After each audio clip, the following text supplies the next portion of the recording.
DCC ಬ್ಯಾಂಕಿನ ಸಂಬಂಧಪಟ್ಟಂಗ ಸಹೋದರ ವಿರುದ್ಧ ಒಂದೇನೋ ಒಂದು ಮೀಟಿಂಗ್ ಮಾಡಿದಾರ ಅಂತ ಏನೋ ಹೇಳ್ತಾರೆ. ಏನ್ರಿ ಕಣೇರಿ ಮಟ್ಟದ ಮೀಟಿಂಗ್ ಆಗಿರಲ್ಲ, ಆಗಿದೆ. ಪೇಪರ್ನಾಗ ಬಂದು ಟಿವಿಯಲ್ಲಿ ಬಂದು ಆಗಿದೆ. ಅದರಲ್ಲಿ ಏನು ಪ್ರಶ್ನೆ ಇಲ್ಲ. ನಾವೇನಂತ ಏನು ಹೇಳಿದ್ರು ಅದ್ರ ಬಗ್ಗೆ ಮಾಡೋರು ಮಾಡ್ತಾರೆ, ಅಲ್ಲಿ ಆಶ್ರಯ ಬಿಡೋರು ಬಿಡಿತಾರೆ. ಆದ್ರೆ ಅವ್ರ ವಿರೋಧವಾಗಿ ನೋಡಿ ಟೀಮ್ ಇಲ್ಲೇ ಇರ್ತೈತೆ. ಅವ್ರು ಒಂದು ಮೀಟಿಂಗ್ ಅವ್ರು ಮಾಡ್ತಾರೆ. ಅದೇನು ನಡೀದಲ್ಲ ಸ್ವಾಭಾವಿಕ. ರಾಜಕೀಯದಲ್ಲಿ ಒಬ್ಬರು ಮುಗಿಸೋದು, ಒಬ್ರು ಬೆಳೆದು ಇದೆ ಸಿಸ್ಟಮ್. ರಾಜಕೀಯನ ಅಂತ ಒಬ್ರು ಬದುಕಲಿಕ್ಕೆ, ಒಬ್ರು ತುಳಿಲಿಕ್ಕೆನ ರಾಜಕೀಯ ಸಿಸ್ಟಮ್. ಯಾರು ಶಕ್ತಿ ಇರ್ತೈತಿ ಮ್ಯಾಗ ಎದ್ದು ಬರ್ತಾರೆ, ಇಲ್ಲ ಅಲ್ಲೇ ಕೊಡ್ತಾರೆ. ಯಾರ್ಯಾರ ಶಕ್ತಿ ಅನುಗುಣ ಮೇಲೆ ರಾಜಕೀಯ ಮಾಡ್ತಾರೆ. ಜನ ಬೆಂಬಲ ಯುಕ್ತಿ ಮ್ಯಾಗೆ ಅವ್ರ ಡೆವಲಪ್ಮೆಂಟ್ ಮ್ಯಾಗ ಜನ ಅವ್ರು ಬೆನ್ನ ಹಾಕ್ತಾರೆ. ಸರ್, ಅಮಾಜೇಶ್ವರಿ ಏತ ನೀರಾವರಿ ಕಳಪೆ ಕಾಮಗಾರಿ ಆಗ್ತಾ ಇದೆ ಸರ್. ಗೊತ್ತಿಲ್ಲ ನಮ್ಮ ಹತ್ತನೇ ತಾಲೂಕು ಐಡಿಯಾ ಅದ್ರ ಬಗ್ಗೆ. ಈಗಾಗಲೇ ಚಾಲು ಮಾಡ್ಯಾರ, ಈಗಾಗಲೇ ಸ್ಟಾರ್ಟ್ ಆಗಿದೆ ಸರ್. ಕಳಪೆ ಆಗ್ತಾ ಇದೆ ನೋಡಿ. ನಾವು ಒಂದ್ಸಲ ವಿಸಿಟ್ ಮಾಡಿದ್ದೇವೆ. ನೆಕ್ಸ್ಟ್ ಟೈಮ್ ಬಂದಾಗ ಹಾಂ ಸರ್ ವಿಸಿಟ್ ಮಾಡ್ತಾರೆ. ಹತ್ತನೇ ತಾಲೂಕಿನಾಗ ಕಾಂಗ್ರೆಸ್ ಪಕ್ಷ ಒಡೆದ ಮನೆಗೆ ಮುಂಚೆ ಹಂಗೆ ಇತ್ತು, ಮೂರೇ ಇತ್ತು. ಎಲೆಕ್ಷನ್ ಆಗಿಂತ ಮುಂಚೆನೂ ಎರಡೇ ಇತ್ತು, ಮೂರೇ ಇತ್ತು. ಈಗ ಐದೇ ಅಲ್ಲ, ಎರಡಲ್ಲ, ಎರಡು ಅದು ಇರ್ದು ಅದೇನು ಮಾಡಕ್ಕ. ಅವಾಗ ನಮ್ಮ ಎರಡು ಇದ್ದೀವಿ, ಈಗ ಎರಡು ಅದಾವ, ಐದು ಅದೇನು ಪ್ರಶ್ನೆ ಇಲ್ಲ.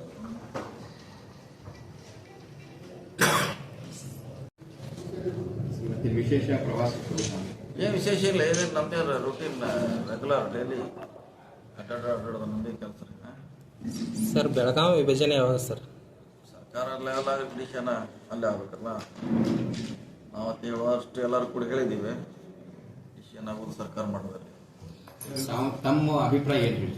ಯಾವ ರೀತಿ ಬೆಳಗಾವಿ ಜಿಲ್ಲೆ ವಿಭಜನೆ 3 ಮಾಡಬೇಕು, 2 ಮಾಡಬೇಕು? 2 ಸಲ ಹೇಳ್ಬೇಕು. ನಾವು ಸದನ್ನಾಗಿ ಹೇಳಿವಿ, 100 ಸಲ ಪೇಪರ್ ನೋಡಿ ಹೇಳಿವಿ. ಮತ್ತು ನೀವು ಅದನ್ನು ನಮಗೆ ಕೇಳಿದ್ರೆ ನಾವೇನು ಹೇಳ್ಬೇಕು?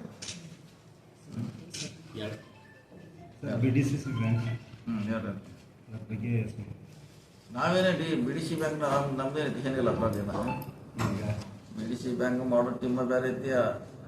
ನಾವು ಹೊರಗಿಂದ ಸಪೋರ್ಟ್ ಅಷ್ಟೇ. ನಾವು ಅಲ್ಲೇ ನಮ್ದು ಏನಿಲ್ಲ. ಇನ್ನೆಲ್ಲರೂ ಬೇರೆದವರು ಟೀಮ ಬೇರೆ ಇದೆ. ಅದು ಒಳ್ಳೆ ರೀತಿ ನಡಿಬೇಕು ಅನ್ನೋದು ಅಷ್ಟೇ ನಮ್ಮದು. ಒಂದು ನಂಬರ್ 1 ಆಗಬೇಕು, ಮಾದರಿ ಆಗಬೇಕು, ಅಷ್ಟೇ ನಾವು ಆಸೆ ಪಡೋದು. ಸರ್, ಮುಂದಿನ ರಾಜಕೀಯ ಬೆಳವಣಿಗೆ 28ರ ಬಗ್ಗೆ ಈಗೇನು ಹೇಳೋರು 28 ಇನ್ನೂ 3 ವರ್ಷದ ಎಲ್ಲ ಈಗ ಇನ್ನೂ 3 ವರ್ಷದಾಗ ಏನಿದೆ ನಾಳೆ ಗೊತ್ತಿರಂಗಿಲ್ಲ ಯಾರಿಗೆ. ಮತ್ತೆ ನಮ್ಗೆ 3 ವರ್ಷದ ಏನು ಹೇಳಕ್ಕೆ ಏನು ಹೇಳಲ್ಲ. ಏನು ಹೇಳೋದು ಈಗ ತಿಕ್ಕಾಟ ತೀರ್ಸ ಮತ್ತೆ ಪುಕ್ಕಟ ಮಾಡ್ತಾರೆ. ನೀವು ಆಗಾಳೆ ಒಂದು ಮಾತು ಹೇಳಿದ್ರಿ, ಒಂದು ಟೀಮ್ ವರ್ಕ್ ಮಾಡ್ತಾ ಇದೆ ಅಂತಿದೆ. ಆ ಟೀಮಿನ ನೇತೃತ್ವ ತಾವ ಇದ್ದೀರಿ ಅಂತ ಹೇಳೋ. ನೋಡಿ, DCC ಬ್ಯಾಂಕು ಪಾರ್ಟಿ ಮ್ಯಾಗಿಲ್ಲ, ಪಕ್ಷ ಬಿಟ್ಟು ಅದು ಚುನಾವಣೆ. ಅಲ್ಲಿ ಆ ಕಡೆ ಈ ಕಡೆ ಸೇರ್ತಾರ, ಅದನ್ನು ಹೊಡೆದಾಗಿ ಹೋಗ್ಬೇಕು ಮಾಡೋ ಅವಶ್ಯಕತೆ ಇಲ್ಲ. ಈ ಕಡೆ ಆ ಕಡೆ ಹೋಗ್ತಾರ, ಈ ಕಡೆ ಆ ಕಡೆ ಇದಾರೆ. ಮಹೇಶ್ ಕುಮಟಳ್ಳಿ ಬಂದಿರೋ ಯಾವ್ರೆ ಮಹೇಶ್ ಕುಮಟಳ್ಳಿ ಬೇರೆ ಉದ್ದೇಶ, ಅವ್ರು ಬಂದ ಬೇರೆ ಉದ್ದೇಶ. ಸೊ ಇದರಲ್ಲಿ ಪಕ್ಷ ಏನಿಲ್ಲೇ ಇಲ್ಲ. DC ಬ್ಯಾಂಕ್ ಎಲ್ಲ ಥ್ರೂಔಟ್ ಸ್ಟೇಟು ಇದರಲ್ಲಿ ಎಲ್ಲ ಪಕ್ಷದವ್ರು ಸೇರೇ ಮಾಡ್ತಾರೆ. ಪಕ್ಷಕ್ಕೆ ಏನು ಸಂಬಂಧ ಇಲ್ಲ. ಆ ರೀತಿ ಆಗ್ತಾ ಇದೆ. ಈ ಕಡೆ ಆ ಕಡೆ ಹೋಗ್ಯಾರ, ಆ ಕಡೆ ಈ ಕಡೆ ಬರ್ತಾರೆ, ಅದು ಹೋಗ್ತಾರೆ. ಪಕ್ಷದ ವಿಷಯ ಬಂದಾಗ ಪಕ್ಷ ಕಡೆ ಮತ್ತೆ ಬರ್ತಾರೆ. ಸರ್, ಪಕ್ಷ ಏನು ಮುಖ್ಯವಲ್ಲ ಸರ್. ಪಕ್ಷ ಏನು ಮುಖ್ಯವಲ್ಲ ಸರ್. ಪಕ್ಷ ಏನು ಮುಖ್ಯವಲ್ಲ ಸರ್. ಇದರಲ್ಲಿ ಏನು ಮುಖ್ಯ ಬರೋದು? DC ಬ್ಯಾಂಕ್ನಾಗೆ KPS, PLD bank. ಹಾಂ ಸರ್. ಎಲ್ಲಿ ಸಿಂಬಲ್ ಇರ್ತೈತಿ, ಸಿಂಬಲ್ ಬ್ಯಾಂಕ್ ಆದಾಗ ಪಕ್ಷ ಮುಖ್ಯ. ಇದೇನು ಸಿಂಬಲ್ ಅಲ್ಲ.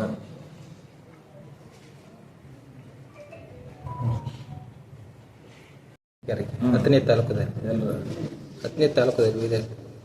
ಮತ್ತು ಇಲ್ಲಿವರೆಗೆ ಏನು ಸುದ್ದಿ ಇರಕ್ಕಿಲ್ಲ. ಈಗ ಒಮ್ಮೆ ನಮಗೆ ಯಾಕೆ ಬರ್ತಿರ್ತೈತೆ ಅಕ್ರಮ ಗಣಿಗಾರಿಕೆ. ಒಮ್ಮೆ ಯಾರು ಕಲ್ಲು ಗಣಿಗಾರಿಕೆ ಹೇಳೇ ಅಲ್ಲ. ಒಮ್ಮೆ ಬಂದಿದೆ ಸರ್. ಎಷ್ಟು ಸಲ ನಾವು ಬಂದರೂ ಒಮ್ಮೆ ಕೂಡ ಯಾರು ಹೇಳಿಲ್ಲ. ಕೇಳೋ ತಹಶೀಲ್ದಾರ್ ಅವ್ರಿಗೆ ಹೇಳ್ತಾರೆ ಅದ್ರ ಬಗ್ಗೆ. GST ಯಾವುದು GST ಬಗ್ಗೆ ಟ್ಯಾಕ್ಸ್ ಇದರಿಂದ ಅದನ್ನ ಇದನ್ನು ಮಾಡಿದ್ದಾರೆ. ಸಾಮಾನ್ಯ ಜನರಿಗೆ ಹೆಚ್ಚಿನ ಇದನ್ನು ಬಳದಕ್ಕೆ ಕಾಂಗ್ರೆಸ್ ಮೇಲೆ ಆರೋಪ ಇದೆ. ಕಮರ್ಷಿಯಲ್ ಟ್ಯಾಕ್ಸ್ ಹೆಚ್ಚಿಸಿದ್ರೆ ಅದ್ರ ಬಗ್ಗೆ ನನಗೆ ಮಾಹಿತಿ ಇಲ್ಲ. ಕೇಳಿ ನಾನು ಪತ್ರಿಕೆಯಲ್ಲಿ ನೋಡಿದೆ ಅಷ್ಟೇ. ಅದು ಯಾರು ನೋಟಿಸ್ ಕೊಟ್ಟಾರೋ ಗೊತ್ತಿಲ್ಲ. ರಾಜ್ಯ ಸರ್ಕಾರ ಕೊಟ್ಟಿದ್ದೀವಿ, ಕೇಂದ್ರ ಸರ್ಕಾರ ಕೊಟ್ಟಿದ್ದೀವಿ, GST ಇಬ್ಬರು ಕಲೆಕ್ಟ್ ಮಾಡ್ತಾರೆ. ಎರಡು ಕಡೆ ಇದೆ ಅದು. ಸಾಮಾನ್ಯ ಜನರಿಗೆ ಹೆಚ್ಚಿನ ಅದೇ ಯಾರು ಮಾಡ್ಯಾರ ಅನ್ನೋದು ಇನ್ನೂ ಆಗಿಲ್ಲ. ಅದಾದ್ಮೇಲೆ ಹೇಳ್ತೀನಿ ನಾನು. ಗುತ್ತಿಗೆದಾರರ ಬಿಲ್ ಬಹಳಷ್ಟು ಬಾಕಿ ಉಳಿದ. ಇದರ ಸಲುವಾಗಿ ಮೊನ್ನೆ ರಾಜ್ಯ ಮಟ್ಟದವರೆಗೂ ಒಬ್ಬರು 8,900 ಕೋಟಿ ಎಷ್ಟು ಉಳಿದು ಅಂತ ಹೇಳಿದ್ರು. ಯಾಕೆ ಉಳಿತದ? ಯಾಕೆ ಉಳಿತು ಹೇಳ, ನೀವು ಹೇಳ್ಬೇಕು. ಮತ್ತೆ ಯಾಕೆ ಉಳಿತಂತ ಹಿಂದೆ BJP ಬಜೆಟ್ಗಿಂತ ಹೆಚ್ಚು ಕೆಲಸ ಮಾಡ್ಯಾರ, ಅದಕ್ಕೆ ಉಳಿದ್ರದ. ಬಜೆಟ್ನಾಗ ಅವ್ರು ದುಡ್ಡು ಕೊಡದೆ ಕೆಲಸ ಮಾಡಿದಾರ, ಅಗತ್ಯಕ್ಕಿಂತ ಹೆಚ್ಚು ಮಾಡ್ಯಾರ. ಹಿಂಗಾಗಿ ಅದು 12,000 ಕೋಟಿಗಿಂತ ಜಾಸ್ತಿ ಇದೆ. ಈಗ ನಾವು ಬಂದ್ಮ್ಯಾಗ ಒಂದು ಸ್ವಲ್ಪ ಕಡಿಮೆ ಮಾಡಿದ್ವಿ, ಒಂದು 2,000 ಕೋಟಿ.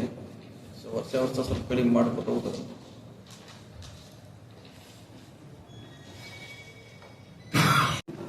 ಕೋರ್ಟ್ ಡಿಸಿಷನ್ ಕೊಟ್ಟರೆ ಅಂತಿಮವಾಗಿ ಅವ್ರು ಹೇಳ್ಬೇಕು, ಮಾಡಬೇಕು. ಈಗ ಇಡಿಗೆ ಸುಪ್ರೀಂ ಕೋರ್ಟ್ ಒಳಗೆ ತಗೊಂಡಾಗಿತ್ತು. ನಾವೇನು ಹೇಳ್ತೀವಿ ಹೇಳ್ಬೋದು. ಸುಪ್ರೀಂ ಕೋರ್ಟ್ ಹೇಳಿದಾಗ ನಾವೇ ಈಗ ರಾಜಕೀಯ ಆರೋಪ ಮಾಡಿದ್ರು. ಅದೇ ಮತ್ತೆ ಅದು ಸಾಬೀತಾಗಿದಲ್ಲ. ಸುಪ್ರೀಂ ಕೋರ್ಟ್ ಅವ್ರು ಹೇಳ್ಯಾರ ನೀವೆಲ್ಲ ಅಂತ ರಾಜಕೀಯ ಮಾಡ್ತೀರ ಅಂತ. ಇದಕ್ಕೆ ಸಂಬಂಧಪಟ್ಟಂಗೆ ಇನ್ನೊಂದಿಷ್ಟು ಬೇರೆ ಬೇರೆ ಕೇಸ್ಗಳು, ಪ್ರಕರಣಗಳು ಈಗ ಅದಕ್ಕೂ ಅದೇ ರೀತಿಯಾಗಿರುವಂಥದ್ದು ಎಲ್ಲ 90% ಎಲ್ಲ ಅದೇ ಇದಕ್ಕೆ 90% ಎಲ್ಲ ಅದೇ ರೀತಿ ಇದಾವ.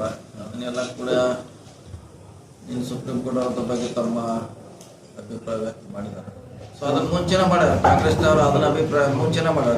ಯಾವ ರೇಟ್ ಆಗಿದಾವ ಈ ಅಭಿಪ್ರಾಯ ಅವಾಗ ವ್ಯಕ್ತ ಮಾಡಿದ್ದಾರೆ ಅವರು. ಈಗ ಅಂತಿಮವಾಗಿ ಅಥಾರಿಟಿ ಮಾಡಿದ್ದಾರೆ, ಮಾಡಿದ್ದಾರೆ. ಈಗ ಆರೋಪ ಮಾಡ್ತಾರೆ.